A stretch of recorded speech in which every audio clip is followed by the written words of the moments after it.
بسم اللہ الرحمن الرحیم۔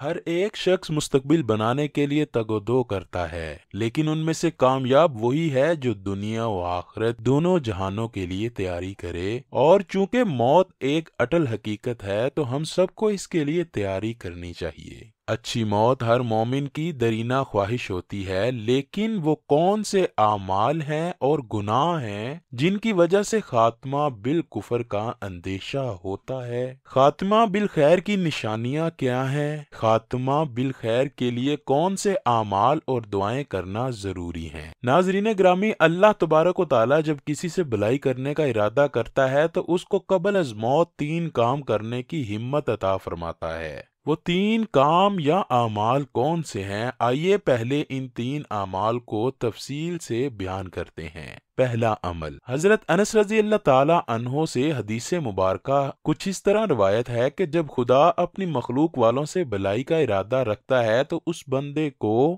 زندگی میں ہی آزمائش میں ڈال دیتا ہے تاکہ وہ اپنے گناہوں کی سزا اسی دنیا میں پوری کر جائے، اور اللہ تعالی جب کسی کے ساتھ برائی کرنا چاہتا ہے تو اس کے گناہوں کو روک دیتا ہے، اس بندے کے کیے کی سزا اس کو آخرت میں بھگتنی پڑتی ہے۔ دوسرا عمل، حضرت عائشہ رضی اللہ تعالی عنہا سے مروی ہے کہ جب اللہ تعالیٰ اپنے بندے کے ساتھ بھلائی کرنا چاہتا ہے تو موت سے 1 سال قبل ایک فرشتے کی ڈیوٹی اس بندے پر لگا دی جاتی ہے۔ وہ فرشتہ اللہ تعالیٰ کے حکم سے اس بندے کو نیک عمل کرنے کی طاقت دیتا ہے، برے کاموں سے روکتا ہے۔ اسی طرح جب وہ بندہ فوت ہو جاتا ہے تو لوگ کہتے ہیں کہ یہ آدمی اچھے وقت پر اپنے خالق حقیقی کے ساتھ جا ملا ہے۔ تیسرا عمل کچھ اس طرح سے بیان کیا گیا ہے کہ روایت میں ہے، اگر کوئی بندہ یہ چاہتا ہے کہ میری موت پاک و صاف جگہ یا جمعے کے دن آئے تو اس کو اس آیت کا ورد دن رات کرتے رہنا چاہیے۔ اس آیت کو پڑھنے سے بندے کی موت بہترین وقت پر اس کو نصیب ہوتی ہے۔ ناظرین گرامی، عقائد کی درستگی، اتباع سنت اور ہر طرح کے معاصی بالخصوص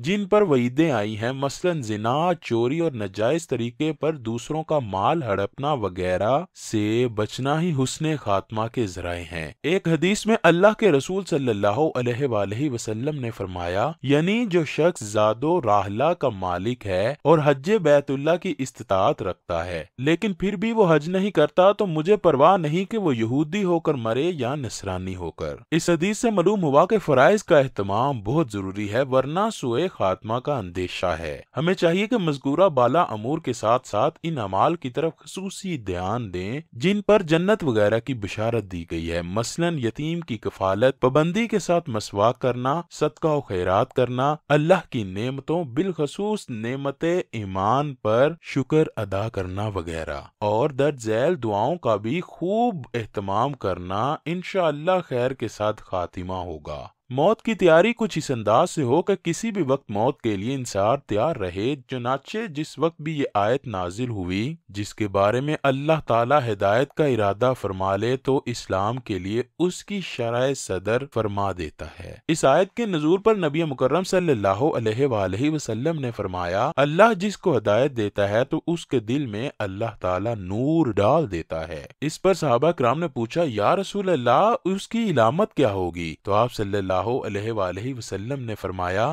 آخرت کی تیاری، دنیا سے بیزاری اور موت آنے سے پہلے موت کی تیاری۔ حضرت معاذ رضی اللہ تعالی عنہ ایک حدیث اس طرح بیان کرتے ہیں کہ نبی کریم صلی اللہ علیہ وآلہ وسلم نے فرمایا، جس شخص کی آخری بات لا الہ الا اللہ ہوئی تو وہ جنت میں داخل ہوگا۔ اس حدیث کو ابو داؤد اور حضرت حاکم نے صحیح سند کے ساتھ روایت کیا ہے۔ علماء کرام نے مسواک کی سنت کے فائدوں میں لکھا ہے کہ مسواک کی سنت زندہ رکھنے والے بندے کا خاتمہ کلمہ طیبہ پر ہوتا ہے، اس لیے مسواک کرتے رہنا بھی اچھی موت کا سبب بن سکتا ہے۔ حضرت عبد الرحمن سے روایت ہے کہ ایک بار حضرت عبداللہ بن عمر رضی اللہ تعالی عنہ کہیں تشریف لے گئے۔ وہ کعبے کے سائے میں بیٹھ کے لوگوں سے اس طرح خطاب فرما رہے تھے کہ اے لوگو سنو، ایک دفعہ ہم رسول اللہ کے ساتھ سفر طے کر رہے تھے، ہم نے ایک جگہ پر قیام کیا،